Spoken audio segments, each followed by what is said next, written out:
ನಮಸ್ಕಾರ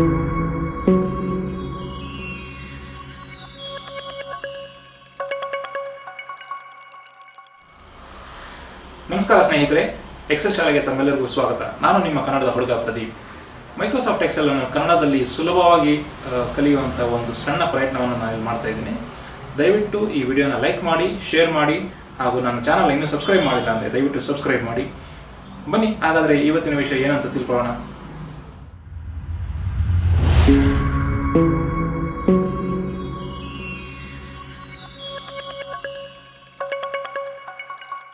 ನಮಸ್ಕಾರ ಸ್ನೇಹಿತರೆ, ಇವತ್ತಿನ ವಿಡಿಯೋದಲ್ಲಿ ನಾನು ನಿಮಗೆ ಇನ್ಫೋ ಟ್ಯಾಬ್ ಬಗ್ಗೆ ಡೀಟೇಲ್ ಆಗಿ ವಾಕ್ ಥ್ರೂ ಕೊಡ್ತಾ ಇದ್ದೀನಿ.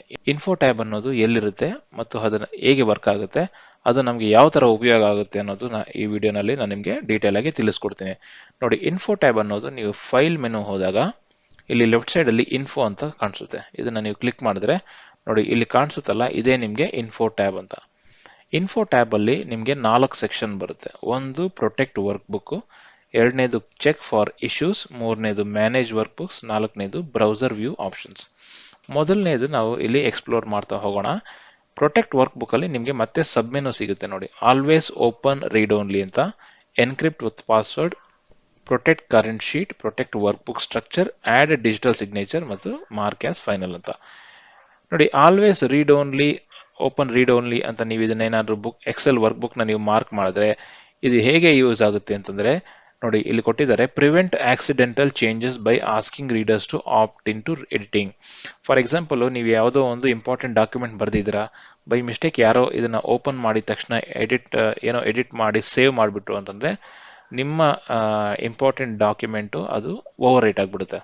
ಆ ಥರ ಆಕ್ಸಿಡೆಂಟಲ್ ಆಗಿ ಯಾರು ಚೇಂಜ್ ಮಾಡಬಾರ್ದು ಅಂತಂದ್ರೆ ಇದು ಆಲ್ವೇಸ್ ರೀಡ್ ಓನ್ಲಿ ಅಂತ ನೀವು ಓಪನ್ ಮಾಡ್ಬೋದು. ಅವಾಗ ಏನಾಗುತ್ತೆ ಅಂತಂದ್ರೆ ಯಾರಾದ್ರೂ ಬೈ ಮಿಸ್ಟೇಕ್ ಏನಾದ್ರು ಆಡ್ ಮಾಡಿದ್ರು ಕೂಡ, ಓವರ್ ರೈಟ್ ಮಾಡಿದಾಗ್ಲೂ ಕೂಡ ಸೇವ್ ಮಾಡಿದ್ರೆ ಅದು ಸೇವ್ ಆಗೋದಿಲ್ಲ, ಸೇವ್ ಆಸ್ ಅಂತ ಹೋಗುತ್ತೆ. ಅರ್ಥ ಆಯ್ತಲ್ಲ. ಎರಡನೇದು ಬಂದ್ಬಿಟ್ಟು ನಿಮಗೆ ಎನ್ಕ್ರಿಪ್ಟ್ ವಿತ್ ಪಾಸ್ವರ್ಡ್. ಈ ಪಾಸ್ವರ್ಡ್ ಹೇಗೆ ಕೊಡೋದು ಅಂತಂದ್ರೆ ಫೈಲ್ ಓಪನ್ ಮಾಡಬೇಕಾದ್ರೆ ನೀವು ಏನಾದ್ರೂ ಪಾಸ್ವರ್ಡ್ ಕೊಡ್ಬೋದು. ಒಂದು ತುಂಬಾ ಇಂಪಾರ್ಟೆಂಟ್ ವಿಷಯ ಈ ಎನ್ಕ್ರಿಪ್ಟ್ ಪಾಸ್ವರ್ಡ್ ಅಲ್ಲಿ ಏನು ಅಂತಂದ್ರೆ, ನೀವು ಕೊಡುವಂತ ಪಾಸ್ವರ್ಡ್ ಮರ್ತೋದ್ರೆ ಈ ಎಕ್ಸೆಲ್ ವರ್ಕ್ ಬುಕ್ ನ ರಿಕವರ್ ಮಾಡೋದು ತುಂಬಾನೇ ಕಷ್ಟ. ಅದಕ್ಕೆ ಸ್ಪೆಷಲೈಸ್ಡ್ ಸಾಫ್ಟ್ವೇರ್ಸ್ ನ ಬಳಸಿ ತುಂಬಾನೇ ದುಡ್ಡು ಪೇ ಮಾಡಿ ಥರ್ಡ್ ಪಾರ್ಟಿಯಿಂದ ನೀವು ರಿಕವರ್ ಮಾಡ್ಕೊಳೋ ಚಾನ್ಸಸ್ ಸಿಗಬಹುದು. ದಯವಿಟ್ಟು ಈ ಪಾಸ್ವರ್ಡ್ ಕೊಡೋಕೆ ಮುಂಚೆ ನೀವು ಪಾಸ್ವರ್ಡ್ ನ ಬರ್ದಿಟ್ಕೊಳ್ಳಿ, ಅಥವಾ ನಿಮ್ಗೆ ಈಸಿಯಾಗಿ ನೆನಪಿಟ್ಕೊಳ್ಳುವಂತ ಪಾಸ್ವರ್ಡ್ ಮಾತ್ರ ಇದಕ್ಕೆ ಕೊಡಿ. ಇಲ್ಲ ಅಂದ್ರೆ ನಿಮ್ಮ ಎಂಟೈರ್ ವರ್ಕ್ ಬುಕ್ ಡೇಟಾ ನಿಮ್ಗೆ ಸಿಗೋದಿಲ್ಲ. ಅರ್ಥಾಯ್ತಲ್ಲ. ಮುಂದಿನ ಫೀಚರ್ ಯಾವ್ದಪ್ಪ ಅಂತಂದ್ರೆ ಪ್ರೊಟೆಕ್ಟ್ ಕರೆಂಟ್ ಶೀಟ್. ಇದು ನಿಮಗೆ ಶೀಟ್ ಪ್ರೊಟೆಕ್ಷನ್. ನೀವು ಯಾವ ಶೀಟ್ ಅಲ್ಲಿ ಇದ್ರೋ ಆ ಶೀಟ್ ನೀವು ಪ್ರೊಟೆಕ್ಟ್ ಮಾಡಬಹುದು. ಇದು ನಾರ್ಮಲ್ ಆಗಿ ನೀವು ಎಕ್ಸೆಲ್ ಬೇರೆ ಮೆನ್ಯೂಸ್ ಇಂದ ಕೂಡ ನೀವು ಪ್ರೊಟೆಕ್ಟ್ ಮಾಡಬಹುದು. ಅದೇ ರೀತಿ ನಾಲ್ಕನೇದು ಪ್ರೊಟೆಕ್ಟ್ ವರ್ಕ್ ಬುಕ್ ಸ್ಟ್ರಕ್ಚರ್. ಇದು ನಿಮಗೆ ವರ್ಕ್ ಬುಕ್ ಸ್ಟ್ರಕ್ಚರ್ ನ ನೀವು ಪ್ರೊಟೆಕ್ಟ್ ಮಾಡಬಹುದು. ಅಂದ್ರೆ ಶೀಟ್ಸ್ ಆಡ್ ಮಾಡ್ದಿರಾ, ಸೊ ಯಾವುದೇ ಒಂದು ಫಿಸಿಕಲ್ ಚೇಂಜಸ್ ಮಾಡ್ದಿರಾ ಈ ಎಂಟೈರ್ ವರ್ಕ್ ಬುಕ್ ನ ನೀವು ಪಾಸ್ವರ್ಡ್ ಇಂದ ಪ್ರೊಟೆಕ್ಟ್ ಮಾಡಬಹುದು. ಆಡ್ ಡಿಜಿಟಲ್ ಸಿಗ್ನೇಚರ್ ಅಂತಂದ್ರೆ ಇದು ಜನರಲ್ ಆಗಿ ಕೆಲವು important documents, for example income tax department, ಈ ತರ ಒಂದು ಡಿಪಾರ್ಟ್ಮೆಂಟ್ಗಳಲ್ಲಿ ಒಂದು ಡಾಕ್ಯುಮೆಂಟ್ಗೆ ಅವರು ಡಿಜಿಟಲ್ ಸಿಗ್ನೇಚರ್ನ ಆಡ್ ಮಾಡ್ತಾ ಹೋಗ್ತಾರೆ. ಸೊ ಅದನ್ನ ಆ ಫೀಚರ್ನ ಇದರಲ್ಲಿ ಯೂಸ್ ಮಾಡ್ಕೊಬಹುದು. ಇನ್ನು ಲಾಸ್ಟ್ ಬಂದ್ಬಿಟ್ಟು ಮಾರ್ಕ್ ಆಸ್ ಫೈನಲ್ ಅಂತ. ಮಾರ್ಕ್ ಆಸ್ ಫೈನಲ್ ಅಂತಂದ್ರೆ ಫಾರ್ ಎಕ್ಸಾಂಪಲ್ ಈಗ ಒಂದು ಟೀಮ್ ಅಲ್ಲಿ ಇದು ಮಲ್ಟಿಪಲ್ ರಿವ್ಯೂಸ್ ಆಗ್ತಾ ಇರುತ್ತೆ. ಈ ಒಂದು ಡಾಕ್ಯುಮೆಂಟು ಫೈನಲ್ ಆಗಿ ಈ ನೀವು ಬಿಡುಗಡೆ ಮಾಡ್ತಾ ಇರುವಂತಹ ವರ್ಷನ್ ಅದೇ ಫೈನಲ್ ವರ್ಷನ್ ಅಂತ ನಿಮ್ಗೆ ಅನ್ಸಿದ್ರೆ ಆ ಡಾಕ್ಯುಮೆಂಟ್ ನ ನೀವು ಮಾರ್ಕ್ ಆಸ್ ಫೈನಲ್ ಅಂತ ನೀವು ಟ್ಯಾಗ್ ಮಾಡಬಹುದು. ಅದಕ್ಕೆ ಮಾರ್ಕ್ ಆಸ್ ಫೈನಲ್ ಅಂತ ಕರಿತೀವಿ. ಇನ್ನು ನೆಕ್ಸ್ಟ್ ಮೆನುಗೆ ಹೋಗೋದಾದ್ರೆ ಚೆಕ್ ಫಾರ್ ಇಶ್ಯೂಸ್ ಅಂತ. ಇದರಲ್ಲಿ ತುಂಬಾ ಇಂಪಾರ್ಟೆಂಟ್ ಅಂದ್ರೆ ನಿಮ್ಗೆ ಇನ್ಸ್ಪೆಕ್ಟ್ ಡಾಕ್ಯುಮೆಂಟ್ ಅಂತ. ಈ ಇನ್ಸ್ಪೆಕ್ಟ್ ಡಾಕ್ಯುಮೆಂಟ್ ಅಂತಂದ್ರೆ ಈ ನಮ್ಮ ಎಂಟೈರ್ ವರ್ಕ್ ಬುಕ್ ಅಲ್ಲಿ ಕೆಲವೊಮ್ಮೆ ನಮ್ಗೆ ಎರರ್ ಮೆಸೇಜಸ್ ಬರ್ತಾ ಇರುತ್ತೆ. ಈ ಡಾಕ್ಯುಮೆಂಟ್ ಅಲ್ಲಿ ಏನೋ ಒಂದು ಪ್ರಾಪರ್ಟೀಸ್ ಡ್ಯಾಮೇಜ್ ಆಗಿದೆ ಅಥವಾ ಹಿಡನ್ ಏನಾದ್ರು ಇದೆ ಅಂತ.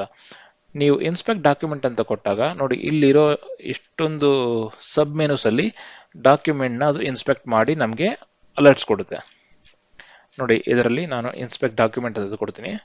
ನೋಡಿ, ಇದರಲ್ಲಿ document properties and personal information ಇದಿದೆ. ನೋಡಿ, ಇದರಲ್ಲಿ ಯಾವ್ದಾದ್ರು ನೀವು ಫಿಕ್ಸ್ ಮಾಡ್ಬೇಕಂತಂದ್ರೆ ನೀವು ಇದನ್ನ ಫಿಕ್ಸ್ ಮಾಡ್ಬೋದು. ಯಾವುದೇ ಇಶ್ಯೂಸ್ ಇದ್ರೂ ಕೂಡ ನಿಮ್ಗೆ ಹೈಲೈಟ್ ಆಗುತ್ತೆ. ಓಕೆ. ಅದಾದ ನಂತರ ಮೂರನೇದು ಮ್ಯಾನೇಜ್ ವರ್ಕ್ ಬುಕ್ಸ್ ಅಂತ. ಈ ಹಿಂದಿನ ವಿಡಿಯೋದಲ್ಲಿ ನಾನು ಹೇಳಿದ್ದೆ, ಅಕಸ್ಮಾತ್ ಆಗಿ ಎಕ್ಸೆಲ್ ಇಂಟರಪ್ಟ್ ಆಗಿ ಮಧ್ಯದಲ್ಲಿ ಸ್ಟಾಪ್ ಆಗಿದ್ರೆ ರಿಕವರಿ ಆಗಿರುವಂಥ ವರ್ಕ್ ಬುಕ್ಸು ಎಲ್ಲಿ ಸೇವ್ ಆಗಿರುತ್ತೆ ಅಂತ. ಆ ವರ್ಕ್ ಬುಕ್ಸ್ನ ನೀವು ಐಡೆಂಟಿಫೈ ಮಾಡಬೇಕು ಅಂತಂದರೆ ಇಲ್ಲಿ ಹೋಗ್ಬಿಟ್ಟು ರಿಕವರ್ ಅನ್ಸೇವ್ಡ್ ವರ್ಕ್ ಬುಕ್ಸ್ ಅಂತ ಕೊಟ್ಟರೆ ಆ ರಿಕವರ್ ಆಗಿರೋವಂಥ ವರ್ಕ್ ಬುಕ್ಸ್ ಯಾವ ಪಾತಲ್ಲಿದೆಯೋ ಆ ಪಾತ್ ನಿಮಗೆ ಕಾಣಿಸುತ್ತೆ. ಸೊ ಇಲ್ಲಿಂದ ನೀವು ಲಾಸ್ಟ್ ಸೇವ್ಡ್ ವರ್ಷನ್ ಏನಿದೆ ಅದನ್ನು ನೀವು ಇಲ್ಲಿಂದ ರಿಕವರ್ ಮಾಡ್ಕೊಬೋದು. ಗೊತ್ತಾಯ್ತಲ್ಲ. ಮತ್ತೆ ಇನ್ಫೋ ಟ್ಯಾಬಲ್ಲಿ ನಮಗೆ ಲಾಸ್ಟ್ ಬಂದ್ಬಿಟ್ಟು ಬ್ರೌಸರ್ ವ್ಯೂ ಆಪ್ಷನ್ಸ್ ಅಂತ ನೋಡಿ. ಇದರಲ್ಲಿ ನಾವು ಆನ್ಲೈನಲ್ಲಿ ಎಕ್ಸೆಲ್ನ ಓಪನ್ ಮಾಡಿದಾಗ ಬೈ ಡಿಫಾಲ್ಟ್ ಏನಂದರೆ ಎಂಟೈರ್ ವರ್ಕ್ ಬುಕ್ ಓಪನ್ ಆಗುತ್ತೆ.